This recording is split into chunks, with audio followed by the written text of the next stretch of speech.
जय श्री गणेशाय नमः। अविघ्नमस्तु। आई कुलस्वामिनी माते की जय। जय श्री गुरुदत्त श्री स्वामी समर्थ महाराज की जय। निशंक होई रे मना, निर्भय होई रे मना, प्रचंड स्वामी बळ पाठीशी, नित्य आहे रे मना, नित्य आहे रे मना। श्री स्वामी समर्थ महाराज। आजपासून श्रीपाद श्री वल्लभ चरित्रामृत याचे आपण पारायण सुरू करत आहोत। त्याचे मूळ ग्रंथरचयिता आहेत श्री शंकर भट। श्री श्रीपाद श्री वल्लभांचे त्या काळातले ते समकालीन। शंकर भट लिखित तेलुगू प्रत उपलब्ध करून दिलं ती श्री मल्लादी गोविंद दीक्षितुल्लू भीमावरम यांनी, आणि त्याचे मराठी अनुवाद केला आहे श्री हरिभाऊ जोशी निटूरकर, म्हणजे भाऊ महाराज। हे हैदराबादचे आहेत आणि आता सादर करत आहेत सोनलताई। श्री स्वामी समर्थ। नमस्कार। श्री स्वामी समर्थ। जय जय स्वामी समर्थ। अवधूत चिंतन श्री गुरुदेव दत्त। आपण ऐकत आहोत श्रीपाद श्री वल्लभ चरित्रामृत, अध्याय 13वा, आनंद शर्मा यांचा वृत्तांत। श्रीपाद राजम शरणम प्रपद्ये। आनंद शर्मा यांचा वृत्तांत। श्री शंकर भट सांगतात, मी सुबैया श्रेष्ठी यांच्याकडून अनुमती घेऊन कुरवपूरच्या दिशेने प्रयाण सुरू केले। रात्रीच्या वेळी एका गावात आलो। माधुकरीसाठी कोणाच्या घरी जावे याच विचारात होतो। त्याच मार्गावरील एका घरासमोरील ओट्यावर एक ब्राह्मण सुखासीन होऊन शेजाऱ्यांशी बोलत असलेले दिसले। त्यांचे डोळे तेजस्वी होते आणि त्यातून कारुण्य रस ओसंडून वाहत होता। त्यांनी मला आदराने घरात बोलावले आणि जेवणास वाढले। पोटभर जेवण झाल्यावर त्यांनी सांगण्यास सुरुवात केली। ते म्हणाले, मला आनंद शर्मा असे म्हणतात। मी गायत्री मंत्राचे अनुष्ठान करतो। थोड्या वेळापूर्वी गायत्री माता माझ्या अंतर्दृष्टीला दिसली आणि म्हणाली, एक दत्तभक्त येणार आहे, त्याला पोटभर जेवू घाल। दत्तप्रभूंचे दर्शन घेतल्याचे फळ तुला लाभेल। तिने सांगितल्याप्रमाणे आपले दर्शन घेऊन मी कृतार्थ झालो। यावर मी म्हणालो, हो, मी दत्तभक्तच आहे। सध्या दत्तप्रभू भूलोकात श्रीपाद श्री वल्लभ या नावारूपाने आहेत। हे ऐकून त्यांच्या दर्शनासाठी मी कुरवपूरला निघालो आहे। माझे नाव शंकर भट असे आहे। मी कर्नाटकी ब्राह्मण आहे। कण्वमुनी आश्रम कथा। माझे बोलणे ऐकून आनंद शर्मा हसले व म्हणाले, आमच्या वडिलांनी माझी मुंज केली तेव्हा एक अवधूत आले होते। आमच्या घरातील सर्वांनी त्यांची उत्तम प्रकारे सेवा केली। गायत्री मंत्र अनुष्ठानाबद्दल त्यांनी बऱ्याच गोष्टी सांगितल्या। पंचालकोन भागातील श्री नृसिंहाचे दर्शन घेण्याचा त्यांनी आदेश दिला। माझे वडील मला पंचालकोनला घेऊन गेले। तेथील नृसिंहाचे दर्शन घेतल्यावर ते ध्यानस्थ झाले। ते ध्यान सकाळपासून रात्रीपर्यंत चालू होते। मला भीती वाटली व भूकही लागली। कोणी एका अनोळखी गृहस्थाने मला जेवण आणून दिले। तो महात्मा मला घेऊन दुर्गम असलेल्या जंगलातून एका डोंगरातील गुहेत गेला आणि तेथे तो अंतर्धान पावला। त्या गुहेत एक तपस्वी वृद्ध बसले होते। त्यांचे डोळे अग्निगोलकाप्रमाणे लाल होते. 101 ऋषी त्यांची सेवा करीत होते. ते वृद्ध तपस्वी स्वतः कण्व मुनी होते. ती त्यांची तपोभूमी असून सेवा करणारे त्यांचे शिष्य होते. ते युवक रूपात दिसत असले तरी हजारो वर्षांचे त्यांचे वय आहे. अवधूत रूपातील श्री दत्तप्रभूंचे दर्शन घडल्यामुळे ते तेथे येऊ शकले होते. मला संभ्रम पडून मी आश्चर्यचकित झालो आणि तोंडातून एक शब्दही निघेना. शरीर थरथर कापू लागले. तेवढ्यात कण्व महर्षी म्हणाले, सध्या श्री दत्तप्रभू पिठिकापुरमला श्रीपाद श्री वल्लभांच्या रूपात आहेत. आमच्यावर जरा कृपादृष्टी पडू द्या असे त्यांना कळवा. तुला लवकरच श्रीपाद श्री वल्लभांच्या पादुकांचे दर्शन होऊ दे असा आशीर्वाद देऊन त्यांनी माझ्या डोक्यावर आपला वरदहस्त ठेवला. मी क्षणभरात वडिलांजवळ आलो. त्यांची समाधी उतरली होती आणि त्यानंतर आम्ही आमच्या गावी परतलो. मला कण्व महर्षींच्या आश्रमात आलेला हा अनुभव श्री दत्तप्रभूंचा नवा अवतार पिठिकापुरात आहे हे सुद्धा मी माझ्या वडिलांना सांगितले नाही. राजमहेंद्री जवळील पट्टसाचला पुण्यक्षेत्र. काळ चालला होता. कण्व महर्षींच्या आशीर्वादाने मला ध्यानात पादुकांचे दर्शन होत असे. एकदा आमच्या घरी काही नातेवाईक आले. त्यांनी पुण्यनदीत स्नान करून पुण्यक्षेत्रांचे दर्शन घेण्याची इच्छा दर्शवली. त्या नातेवाईकांनी माझ्या वडिलांना त्यांच्याबरोबर येण्याचा आग्रह केला. तो त्यांनी मान्य केला व मला सुद्धा यात्रेसाठी बरोबर घेतले. राजमहेंद्री हे गोदावरी नदीच्या तीरावरील एक महापुण्य क्षेत्र आहे. राजमहेंद्रीच्या उत्तर दिशेस असलेल्या डोंगरावर काही ऋषी तपस्या करीत होते, तर काही पूर्व दिशेस असलेल्या पर्वतावर तपश्चर्या करीत होते. राजमहेंद्रीपासून थोडे दूर असलेले पट्टसाचला पुण्यक्षेत्र गोदावरीच्या मध्यावर आहे. महाशिवरात्रीला या शुभदिनी काही ऋषी पट्टसाचला या क्षेत्री येत, तर काही ऋषी राजमहेंद्रीतील कोटिलिंग क्षेत्रात वेदांचे स्वस्ती वाचन करीत असत. हे ऋषी परस्पर मध्यभागामधून पूर्वेकडे येत. पश्चिम, उत्तर आणि दक्षिणेकडून येणारे ऋषीगण येदुरुलपल्ली या गावी जमत. या येदुरुलपल्ली ग्रामास अगदी जवळ असणाऱ्या मुनिकुडली ग्रामामध्ये विश्राम घेऊन परस्पर चर्चा करीत. माझ्या भाग्याने माझ्या वडिलांबरोबर मीही मुनिकुडली गावाचे दर्शन घेऊ शकलो. ही शेवटी श्री दत्तप्रभूंचीच लीला. कलियुगात श्री दत्तात्रेयांचे प्रथम अवतरण.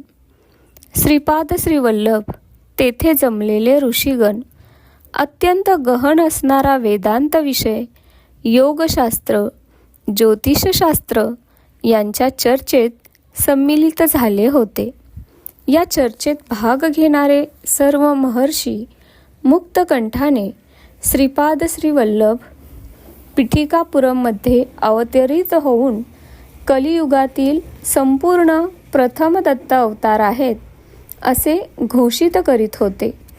भौतिक स्वरूपात त्यांचे दर्शन घेण्यासाठी सोय नसणारे ध्यानाच्या प्रक्रियेतून त्यांच्या हृदयामध्येच दर्शन करीत होते.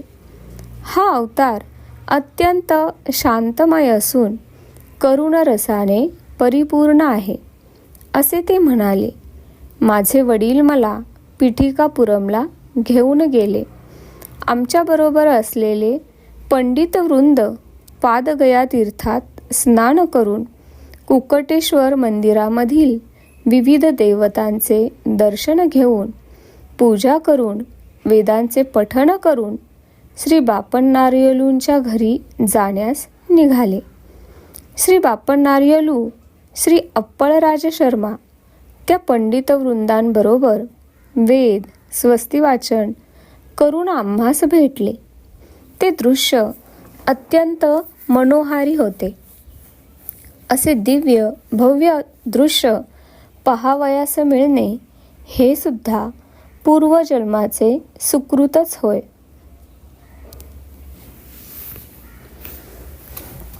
श्रीपाद प्रभूंचे दिव्य मंगल स्वरूप. आम्हा सर्वांसाठी श्री बापन नारियलूंच्या घरी मेजवानीचा थाट केला होता.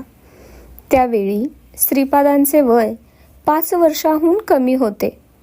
सुकोमल लहान वयाचा तो दिव्य शिशू अत्यंत तेजोवंत, वर्चस्वी, सुंदर, अजानुबाहू, नेत्रद्वयात अनंत प्रेम करुणा भरून असलेला असा होता, ज्याचे वर्णन करता वेद थकले.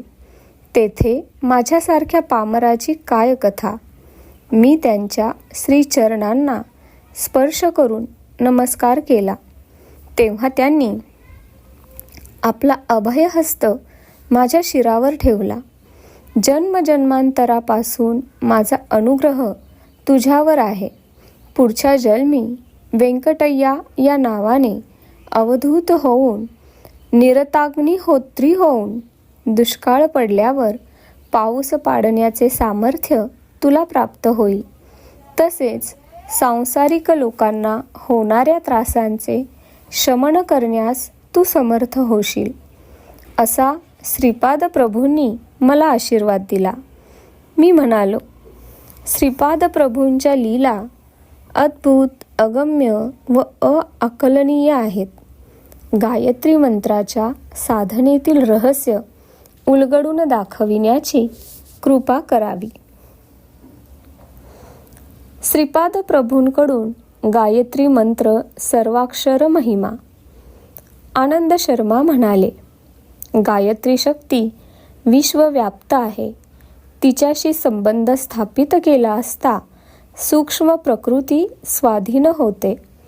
तिच्या भौतिक योगाने मानसिक तसे आत्म्याशी संबंधित असलेल्या क्षेत्रातील सर्व प्रकारची संपत्ती प्राप्त होऊ शकते. आपल्या शरीरात असंख्य नाड्यांचे जाळे पसरले आहे. त्यातील काही नाड्या जुळल्या असता त्यांना ग्रंथी असे म्हणतात. जपयोगात श्रद्धा निष्ठा असलेल्या साधकांच्या मंत्रोच्चाराने या ग्रंथी जागृत होऊन त्यातील सुप्त शक्तींचा प्रादुर्भाव होतो. ओम या अक्षराचा उच्चार केला असता मस्तकातील भाग प्रभावित होतो. भू या अक्षराच्या उच्चाराने उजव्या डोळ्यावरील 4 बोटांचा कपाळाचा भाग जागृत होतो. भुव या उच्चाराने मानवाच्या भूकृटीच्या वरील 3 अंगुलींचा भाग प्रभावित होतो. स्वा या अक्षराच्या उच्चाराने डाव्या डोळ्यावरील कपाळाच्या 4 अंगुली इतका भाग जागृत होतो.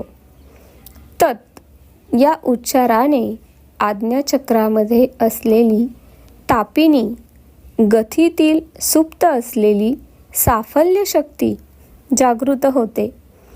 स या उच्चाराने डाव्या डोळ्यातील सफलता नावाच्या ग्रंथीमध्ये सुप्त रूपाने असलेली पराक्रम शक्ती प्रभावित होते.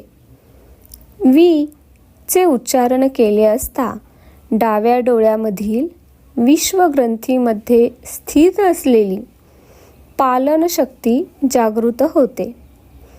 तू या अक्षराच्या उच्चारणाने डाव्या कानात असलेल्या तुष्टी नावाच्या ग्रंथीतील मंगळकर शक्ती प्रभावित होते. व या अक्षराच्या उच्चाराने उजव्या कानात स्थित असलेल्या वरदा ग्रंथीतील योग नावाची शक्ती सिद्ध होते. रे चा उच्चार केला असता नासिकेच्या मुळाशी स्थित असलेली रेवती ग्रंथीतील प्रेमशक्तीची जागृती होते. नी च्या उच्चाराने वरील ओठावर असलेल्या सूक्ष्म ग्रंथीतील सुप्त शक्ती धन संध्या जागृत होते. यम या अक्षराच्या उच्चाराने आपल्या खालच्या ओठावर असलेल्या ज्ञान ग्रंथीतील तेज शक्तीची सिद्धी होते. भर या अक्षर समुदायाच्या उच्चारणाने कंठात असलेल्या भग ग्रंथीतील रक्षणाशक्ती जागृत होते. गोचा उच्चार केला असता कंठकुपात स्थित असलेल्या गोमती नावाच्या ग्रंथीतील बुद्धिशक्तीची सिद्धी होते. देच्या उच्चाराने डाव्या छातीच्या वरच्या भागात असलेल्या देविका ग्रंथीतील दमनशक्ती प्रभावित होते. व चा उच्चार उजव्या छातीच्या वरील भागात असलेल्या वराही ग्रंथीतील निष्ठाशक्तीची सिद्धी करतो. स्य याच्या उच्चारणाने पोटाच्या वरील बाजूस ज्या ठिकाणी बरगड्या जुळतात तेथील सिंहिणी नावाची ग्रंथी असते. या ग्रंथीतील धारणाशक्ती प्रभावित होते. धी च्या उच्चारणाने यकृतात असलेल्या ध्यान ग्रंथीतील प्राणशक्ती सिद्ध होते. म या अक्षराच्या उच्चारणाने आपल्या प्लीहामध्ये असलेल्या मर्यादा ग्रंथीतील संयम शक्तीची जागृती होते. ही च्या उच्चाराने नाभीमधील स्फुट ग्रंथीतील तपोशक्ती सिद्ध होते. धी या अक्षराच्या उच्चारणाने पाठीच्या मागील करण्याच्या खालील भागात असलेल्या मेघा ग्रंथातील दूरदर्शिता शक्ती सिद्ध होते. यो च्या उच्चारणाने डाव्या भुजेत स्थित असलेल्या योगमाया ग्रंथीतील अंतर्निहित शक्ती जागृत होते. यो च्या उच्चारणाने उजव्या भुजेमध्ये स्थित असलेल्या योगिनी ग्रंथीतील उत्पादन शक्ती जागृत होते. न या अक्षराच्या उच्चारणाने उजव्या कोपरामध्ये असलेल्या धारिणी ग्रंथीतील सरसता शक्तीची सिद्धी होते. प्र या अक्षराच्या उच्चारणाने डाव्या कोपऱ्यात असलेल्या प्रभव ग्रंथीतील आदर्श नावाच्या शक्तीची जागृती होते. चो या अक्षराच्या उच्चारणाने उजव्या मनगटात स्थित असलेल्या उष्मा ग्रंथीतील साहस शक्तीची सिद्धी होते. द या अक्षराच्या उच्चारणाने उजव्या तळहातावर असलेल्या दृश्य नावाच्या ग्रंथीतील विवेक शक्तीची जागृती होते. यात या अक्षर द्वयांच्या उच्चारणाने डाव्या तळहातावरील निरंजन ग्रंथीतील सेवाशक्ती सिद्ध होते. अशा प्रकारे गायत्री मंत्रातील 24 अक्षरांचा 24 ग्रंथी आणि त्यांच्या 24 प्रकारच्या शक्ती यांच्याशी निकटचा संबंध आहे. 9 ही संख्या न बदलणारी असून ब्रह्मतत्वाची ती सूचक आहे. 8 ही संख्या मायातत्वाला सूचित करणारी आहे. दो चपाती देवलक्ष्मी या वाक्याचे विवरण. श्रीपाद प्रभू यांना आवडणाऱ्या घरातून 2 पोळ्या चपात्या स्वीकार करीत असत. ते 2 चपाती देवलक्ष्मी असं म्हणण्याऐवजी दो चौपाती देवलक्ष्मी असे म्हणत. दो म्हणजे दोन ही संख्या, चौ म्हणजे 4.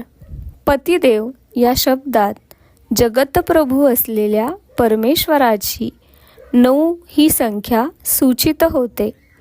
लक्ष्मी शब्द माया स्वरूप असलेल्या 8 या संख्येची सूचना देतो. म्हणून 2498 संख्या अद्भुत संख्या मानली जाते. तेच गायत्री स्वरूप आहे, परमात्मा स्वरूप आहे, पराशक्तीसुद्धा तेच आहे. हे सुचविण्यासाठी या संख्या श्रीपाद प्रभू या पद्धतीने जोडीत असत. तेव्हा मी म्हणालो, महाराज, मला गायत्री मंत्रातील 24 अक्षरांबद्दल तुम्ही सांगितले, त्यातले थोडेसे समजले. 9 ही संख्या परमात्मा स्वरूप म्हणता व 8 ही संख्या माया स्वरूपाची म्हणता, हे मला तेवढेसे समजले नाही. 9व संख्या विवरण. आनंद शर्मा म्हणाले, अरे शंकर भटा, परमात्मा या विश्वाचा अतीत आहे. तो कोणत्याही परिवर्तनाने बाधित नाही. 9 ही संख्या विचित्र आहे. 9ला 1ने भागल्यास 9च येतात. 9ला 2ने गुणल्यास 18 येतात आणि 1 आणि 8 यांची बेरीज 9च येते. 9ला 3ने गुणल्यास 27 ही संख्या येते आणि 2 व 7 यांची बेरीजही 9च येते. या प्रकारे कितीही संख्येने गुणले आणि येणाऱ्या संख्येचे आकडे एकत्र केल्यास 9 ही संख्या येते. त्यामुळे 9 ही संख्या ब्रह्मतत्व सुचविते. गायत्री मंत्राचे विवरण. गायत्री मंत्र हा कल्पतरू प्रमाणे आहे. यातील ओंकार भूमीतून वर येणारा कोंब मानला जातो. भगवंत आहे याचे ज्ञान, परमेश्वरावरील निष्ठा ओंकाराच्या उच्चारणाने येते. हा कोंब 3 शाखांमध्ये भू, भुव, स्वः यांच्या रूपाने वाढतो. भू आत्मज्ञान मिळवून देण्यास समर्थ आहे. भुव जीव शरीर धारण करतो तेव्हा करायचा कर्मयोग सुचवितो. स्व समस्त द्वंद्वाला स्थिरत्व देऊन समाधी स्थिती देण्यास समर्थ करतो. भू या शाखेतून तत्सवितु वरेण्यम या उपशाखा उद्भवल्या. शरीरधारकाला जीवाचे ज्ञान करून देण्यास तत् उपयोगी आहे. शक्तीला समुपार्जन करण्यासाठी सवितू याचे सहकार्य होते. वरेण्यम मानवाला जंतुस्थितीतून दिव्य स्थितीला जाण्यास सहकारी होतो. भुव या शाखेतून भर्गो देवस्य धीमहि या 3 उपशाखा उत्पन्न झाल्या आहेत. भर्गो निर्मलत्व वाढवितो. देवस्य देवतांनाच केवळ साध्य असलेली दिव्य दृष्टी मिळवून देतो. धीमहि ने सद्गुणांची वृद्धी होते. स्वः यातून धियोमुळे विवेक, योनामुळे संयम, प्रचोदयातमुळे समस्त जीवसृष्टीचा सेवाभाव वाढीस लागतो. याकरिता गायत्री कल्पवृक्षाच्या 3 शाखा आहेत. प्रत्येक शाखेत 3 उपशाखा. हे समजले ना? म्हणून 2498 ही श्रीपादांचे सूचन करणारी संख्या आहे. यातील 9 संख्येचे विवरण तुला सांगितले. अष्टम संख्येचे विवरण. 8 ही संख्या माया स्वरूप आहे. हे अनघा माता तत्व आहे. 8 1ने गुणले असता 8च येतात. 2ने गुणल्यास 16 येतात. त्यातील 1 व 6 मिसळल्यास 7 येतात. हे 8पेक्षा कमी आहेत. 8ला 3ने गुणल्यास 24 ही संख्या येते. यातील 2 आणि 4 यांची बेरीज केल्यास 6 येतात. हे 7पेक्षा कमी आहेत. याप्रमाणे सृष्टीतील समस्त जीवराशीमधील शक्ती हरण करण्याचे सामर्थ्य जगन्मातेत आहे. कोणी कितीही मोठा असला तरी त्याला लहान करून दाखवण्याची शक्ती मायेमध्ये आहे. श्रीपाद श्री वल्लभ गायत्री माता स्वरूप आहेत. ते अनघादेवी समवेत श्री दत्त आहेत. त्यांची मनोवाक्काय काय कर्माने आराधना केल्यास सर्व इच्छा पूर्ण होतात. गायत्री मातेमध्ये प्रातकाळी हंसारूढ असलेली ब्राह्मी शक्ती असते. माध्यान्ह काळात गरुडारूढ असलेली वैष्णव शक्ती असते. सायंकाळी वृषभारूढ असलेली शांभवी शक्ती असते. गायत्री मंत्राची अधिष्ठात्री देवता सविता आहे. त्रेतायुगात श्री पिठिकापुरात भारद्वाज महर्षींनी सावित्र काठक चयन केल्याचे फळस्वरूप श्रीपाद श्री वल्लभांचा अवतार झाला. सविता देवता प्रातकाळी ऋग्वेद रूपात असते, रात्री अथर्व वेद स्वरूपात असते. आपल्या डोळ्यांना दिसणारा सूर्यप्रकाश केवळ एक प्रतीक रूप आहे. योगी जेव्हा महाउन्नत स्थितीला पोहोचतात तेव्हा त्रिकोणाकार असलेल्या महाजाज्वल्यमान प्रकाशमान ब्रह्मयोगिनींचे दर्शन घेऊ शकतात. यातूनच कोट्यानकोटी ब्रह्मांड प्रतिक्षणाला उत्पन्न होतात आणि प्रतिक्षणी संरक्षण होत असते. प्रतिक्षणाला विध्वंस होत असतो. असंख्य असणाऱ्या खगोलातील सृष्टी स्थिती लय घडविणाऱ्या शक्तीचे सावित्री हे नाव आहे. असे असले तरी गायत्री आणि सावित्री या अभिन्न आहेत. जीवाची आध्यात्मिक उन्नती मातेच्या अनुग्रहाने होते. इहलोकातील सर्व सुखभोगांचा अनुभव घेण्यासाठी परलोकातील विमुक्त स्थितीतील दिव्यानंदांचा अनुभव घेण्यासाठी दोहींमध्ये समन्वय होणे आवश्यक आहे. श्रीपादांच्या चरणाश्रितांना इहपरलोक दोन्हींचा लाभ होतो. इतर देवता व श्री दत्तात्रेयांच्या आराधनेमधील हाच फरक आहे.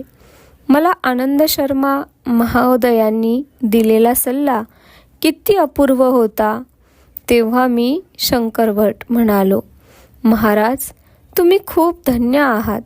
श्रीपाद प्रभू जेव्हा नृसिंह सरस्वती अवतार धारण करतील त्यावेळी आपण त्यांचे गुरु होऊन संन्यास दीक्षा प्रदान कराल. या जन्मात आपण श्री कृष्ण सरस्वती या नावाने संन्यास धर्माचे आचरण करीत असणार. यावर आनंद शर्मा म्हणाले, भगवंताचा अवतारच भक्तासाठी असतो. ते मानवरूप धारण करून पृथ्वीवर येऊन आपल्या आदर्श आचारसंपन्न जीवनाने सर्व मनुष्यांना शिकवितात. ते स्वतः सर्वज्ञ असले तरीसुद्धा गुरूंचा स्वीकार करून समाजाला गुरूच्या आवश्यकतेचे महत्त्व आणि कृतीने समजावून देतात. अवतारी पुरुषांचे गुरु होण्याची क्षमता एखाद्यालाच लाभते. अवतारी पुरुष जन्माला यायचे म्हणजे त्या वंशात पूर्वीच्या 80 पिढ्यांनी पुण्यसंचय केलेला असतो. तसेच अवतारी पुरुषांचे गुरु होण्याचा व्यक्तीचा वंश पवित्र परम पुण्यवान असावा लागतो. बापन नार्यलू आणि माधवाचार्य यांच्या वंशाचे अनेक पिढ्यांपासूनचे संबंध होते. मल्हादींच्या घरी मुलगी झाली. तर वाजपेयी याजुलूच्या घरची सून होणार आणि वाजपेय याजुलूच्या घरी मुलगी झाल्यास ती मल्लादींची सून होणार, असे गमतीने म्हणत असत.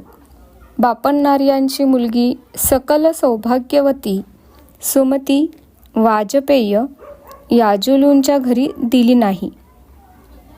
तिचा विवाह विधिलिखित अगोचर असलेल्या दिव्य घंडीकोटा अप्पळराजू शर्मा यांच्याबरोबर झाला.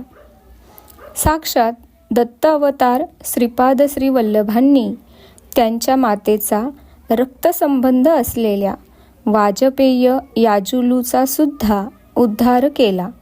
माधवाचार्यांना श्रीपाद प्रभूंबद्दल अतिवात्सल्य भाव होता. हेच पुढे विद्यारण्य महर्षी झाले. त्यांचे शिष्य मलयानंद, त्यांचे शिष्य देवतीर्थ आणि त्यांचे शिष्य यादवेंद्र सरस्वती आणि यादवेंद्र सरस्वतींचे शिष्य श्री कृष्ण सरस्वती.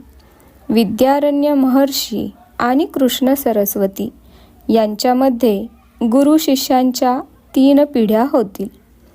श्री विद्यारण्य हेच कृष्ण सरस्वतींच्या रूपाने अवतरित होतील आणि ते श्रीपादांच्या नंतरच्या अवतारातील गुरुपद शोभविणार आहेत. श्रीपाद नित्य सत्य वचन बोलत. त्यांनी उच्चारलेले प्रत्येक वाक्य सत्य होत असे. एकदा सुमती महाराणी श्रीपादांना स्नान घालीत होती. तेवढ्यात व्यंकटपय्या श्रेष्ठी तेथे आले. त्यांना पाहून श्रीपाद म्हणाले, आपले गोत्र मार्कंडेय का? हे ऐकून उत्तर न देता श्रीपादांचे गोड बोलणे ऐकून ते हसले. वास्तविक पाहता श्रीपादांचे गोत्र भारद्वाज होते. श्रीपादांना वाटले व्यंकटपय्या श्रेष्ठीसुद्धा आपले गोत्रज आहेत. स्नानानंतर सुमती देवीनी गुंडीतील पाणी ओवाळून टाकले आणि मार्कंडेयासारखा आयुष्यमान हो असा आशीर्वाद दिला. मार्कंडेयाला 16 वर्षांचे आयुष्य होते. पुढे शिवांच्या आशीर्वादाने तो चिरंजीव झाला. श्रीपाद प्रभू 16 वर्षापर्यंतच आईवडिलांजवळ राहणार हे वर्म गर्भितपणे सुचविले होते. 16 वर्षांनंतर मार्कंडेयांनी गृहत्याग केला होता व ते चिरंजीव झाले. श्रीपाद प्रभूसुद्धा 16 वर्ष आईवडिलांकडे राहिले. नंतर ते जगद्गुरू झाले व नंतर यथाकाली गुप्त झाले. त्यांच्या शरीराला चिरंजीवित्व लाभले. आपण ज्या स्वरूपात श्रीपादांना पाहतो त्याच स्वरूपात अत्री अनुसूयेच्या कुमाराच्या रूपात ते अवतरले होते, असे त्यांनी आपल्या वक्तव्यात अनेक वेळा सांगितले होते. श्रीपादांची विविध रूपे. श्रीपाद प्रभू त्यांच्या योगशक्तीला बहिर्मुख करून स्त्री रूपात दर्शन देत असत. तसेच त्यांच्या योगशक्तीचे दर्शनसुद्धा आपल्या साधकांना देत असत. हे किती अपूर्व होते. कुंडलिनी शक्ती अशी बहिर्मुख केवळ दत्तात्रय भगवानच करू शकत. 16 वर्षांचे वयाचे असतानाचे नवयौवन दंपतीरूप श्रीपाद प्रभूंनी त्यांच्या माता पिता नरसिंह वर्मा पती पत्नी बापन्नार्यलू राजमांबा व्यंकटपय्या श्रेष्ठी दाम्पत्य या सर्वांना आपल्या अद्भुत लीलाशक्तीचे स्वरूप दाखविले. श्रीपादांच्या 16व्या वर्षी त्यांचा विवाह करावा अशी त्यांच्या मात्यापित्यांची फार इच्छा होती, परंतु त्यांची निराशाच झाली. श्रीपादांनी सुमती मातेस अवधूत रूपात दर्शन दिले. तेव्हा सांगितले होते, माते, तुझा मुलगा 16 वर्षांचा होईपर्यंत तुझ्याजवळ राहील. त्याच्या विवाहाचा संकल्प केला तर तो ऐकणार नाही. गृहत्याग करून तो निघून जाईल. त्यासाठी त्याच्या मनाप्रमाणे वागावे. श्री अनघा दत्त हे आदी दाम्पत्य आहेत. त्यांना जन्म मरण नाही. ते सर्वदा लीलाविहार करतात. ते श्रीपाद श्री वल्लभांच्या रूपात, नृसिंह सरस्वतींच्या रूपात, स्वामी समर्थांच्या रूपात अर्धनारीश्वर होऊन राहतील. मंडलकाल अर्चना आणि श्रीपाद श्री वल्लभ चरित्रामृताचे पारायण केल्याने मिळणारे फळ श्रीपादांच्या गणेश चतुर्थीस अवतार झाला हे विशेष आहे. लाभ हा गणेशाचा पुत्र एका युगात लाभाद महर्षींनी या नावाने नावाजला होता. तोच श्रीकृष्ण अवतारात नंद या रूपात जन्मास आला. श्री वासवी माता या भूमीवर भास्कराचार्य या नावाने अवतरल्या. लाभ श्रीपाद श्री वल्लभांच्या अवतार कालात त्यांचे आजोबांचे स्वरूपात जन्मास आले होते. आपल्या तत्वामध्ये विघ्न विनाशक तत्व स्थिर करून श्रीपाद प्रभू अवतरले. ते अवतरले तेव्हा चित्रा नक्षत्र होते. त्या नक्षत्रापासून 27वे नक्षत्र हस्त नक्षत्र असताना कुरवपुरात ते अदृश्य झाले. जन्मपत्रिकेप्रमाणे 27 नक्षत्रात भ्रमण करणाऱ्या नवग्रहापासून मिळणारे अनिष्ट फल निघून जाण्यासाठी श्रीपादांचे भक्त मंडल दीक्षा घेतात. एका मंडलामध्ये श्रद्धा भक्तीने श्रीपादांचे अर्चन केल्यास किंवा त्यांच्या दिव्य चरित्राचे पारायण केल्यास सर्व कामनांची सिद्धी होते. मन, बुद्धी, चित्त आणि अहंकार हे एका दिशेने आपली स्पंदने आणि प्रकंपने सोडित असतात. त्यांचे प्रकंपन वेगवेगळ्या 40 दिशांमध्ये प्रसरण पावतात. या 40 दिशांमधून होणारे प्रकंपन थांबवून श्रीपाद प्रभूंकडे वळविले तर ते श्रीपादांच्या चैतन्यात विलीन होतात. तेथे ते आवश्यक बदल घडवून स्पंदनांमध्ये रूपांतरित होऊन साधकाकडे पुन्हा येतात. यानंतर साधकाच्या धर्मानुकूल सर्व इच्छा पूर्ण होतात. अरे शंकर भटा, तू श्रीपाद प्रभूंचे चरित्रलेखन करशील असे अंतर्दृष्टीने कळले आहे. लोकांमध्ये व्यवहारात असलेल्या पारायण ग्रंथात लेखकांची वंशावळी केवळ मनात नसताना रचली गेलेली स्तोत्रे वगैरे असतात. तू लिहिलेल्या प्रभुचरित्रामध्ये तुझ्या वंशावळीची आवश्यकता नाही. प्रभूंचे ध्यान करून तुझ्या अंतर्नेत्रांमध्ये श्रीपादांना समोर आणून सर्वांना सुलभतेने समजेल अशा रीतीने रचना करशील, तेव्हा श्रीपादांचे चैतन्य तुझ्या लेखणीद्वारे जे विवरण करेल तेच सत्य होईल. या प्रकारे स्फूर्तीने लिहिलेला ग्रंथ किंवा उच्चारलेले मंत्र छंदोबद्ध करण्याची आवश्यकता नाही. काही महाभक्तांना दैवी साक्षात्कार होऊन त्यांच्या स्थानिक भाषेत स्तोत्र प्रार्थना स्फुरतील. त्या छंदोबद्ध व्याकरणदृष्ट्या अगदी बरोबर असण्याची गरज नाही. भक्त जी पदे म्हणतील त्या पदामध्ये परमेश्वराने संतुष्ट होऊन वर दिलेला असल्याने त्यामध्ये परमेश्वराची अनुग्रह शक्ती असते. या पदांमध्ये असलेल्या स्तोत्रांचे आपण पठण केल्यास आपले चैतन्य तात्काळ भगवत चैतन्याशी सामिप्य पावते. परमेश्वर भावप्रिय आहे, तो भाष्यप्रिय नाही. भावना म्हणजे शाश्वत शक्ती. श्रीपाद प्रभूंचे मल्लादी, व्यंकटपय्या श्रेष्ठी आणि वत्सवाई या 3 कुटुंबांशी अत्यंत सख्य होते. एका सणाच्या निमित्ताने व्यंकटपय्या श्रेष्ठींनी अप्पळराजू दाम्पत्यास त्यांच्या घरी आमंत्रित केले होते. या दिवशी श्रेष्ठी बरेच गंभीर दिसत होते. त्याला तसे कारणही होते. पिठिकापूरमधील एका सुप्रसिद्ध ज्योतिषाने श्रेष्ठींच्या मृत्यूची वेळ, दिवस, वार, तिथी सर्व सांगितले होते. त्यांचे ज्योतिष आत्तापर्यंत कधी खोटे ठरले नव्हते. हेच कारण श्रेष्ठींच्या गंभीरपणाचे होते. त्या ज्योतिषाने अशी प्रतिज्ञा केली की त्याची भविष्यवाणी खोटी झाल्यास तो मुंडन करून गाढवावर बसून गावभर फिरेल. अपमृत्यू टाळण्यासाठी अप्पळराजू शर्मा यांनी कालाग्निशमनाची पूजा करून त्याचा प्रसाद श्रेष्ठींना आणून दिला.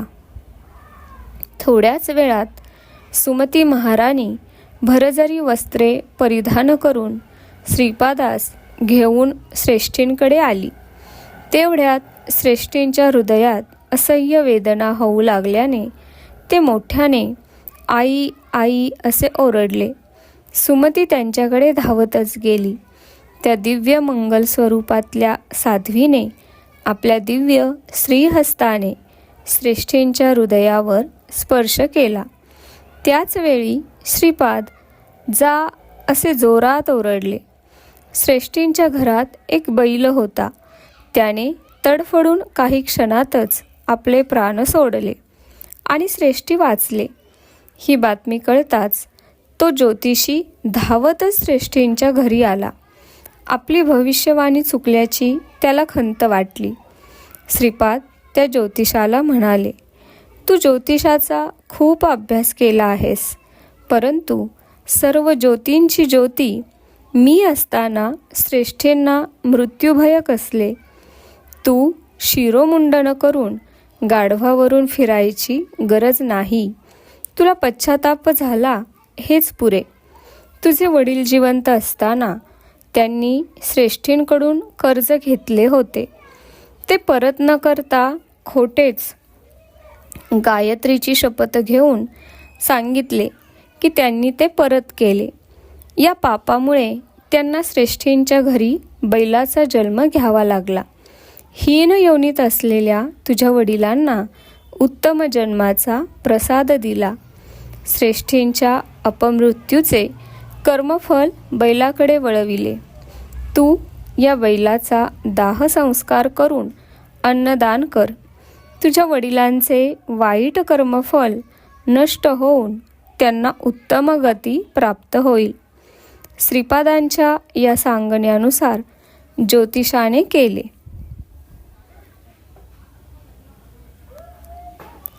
श्रीपाद प्रभू अनेक प्रकारे प्राणरक्षण करू शकतात. श्रीपाद योग संपन्न अवतार आहेत. त्यांना काहीच असाध्य नाही. उच्छ्वास निच्छावास गतीचे विच्छेदन केल्याने मुक्ती प्राप्त करून घेणे सोपे आहे. क्रियायोगी ज्यांची प्राणशक्ती आज्ञा विशुद्ध अनाहत मणिपूर स्वाधिष्ठान मूलाधार चक्रात फिरून वरून खाली खालून वर परिभ्रमण करतात. एका क्रियेला लागणारा वेळ 1 वर्षामध्ये साधारण होणाऱ्या आध्यात्मिक विकासा एवढा असतो. रात्र दिवसाच्या 1/3 वेळेत 1000 क्रिया झाल्यास तर केवळ 3 वर्षात सहजतेने प्रकृती द्वारा 10 लाख वर्षात होणारा परिणाम दिसून येतो. आनंद शर्मांच्या चांगल्या गोष्टी ऐकून मला खूप माहिती मिळाली. सकाळचे आन्हिक आटपून श्री आनंद शर्मांचा निरोप घेऊन श्रीपाद श्री वल्लभांच्या दर्शनासाठी मी कुरवपूरकडे निघालो. श्रीपाद श्री वल्लभांचा जय जयकार असो. अशा प्रकारे हा अध्याय 13वा येथे समाप्त झाला आहे. श्री स्वामी समर्थ. जय जय स्वामी समर्थ. अवधूत चिंतन श्री गुरुदेव दत्त. ते धन्यवाद. मला कमेंटमध्ये नक्की सांगा. आणि व्हिडिओ आवडला असेल तर लाईक, शेअर आणि सबस्क्राईब करायला विसरू नका. आणि हो, तुमचेही असेच काही अनुभव असतील तर ह्या दिलेल्या नंबरवर रात्री 9 ते 10 ह्या वेळेमध्ये तुम्ही शेअर करू शकता. श्री स्वामी समर्थ. श्री स्वामी समर्थ.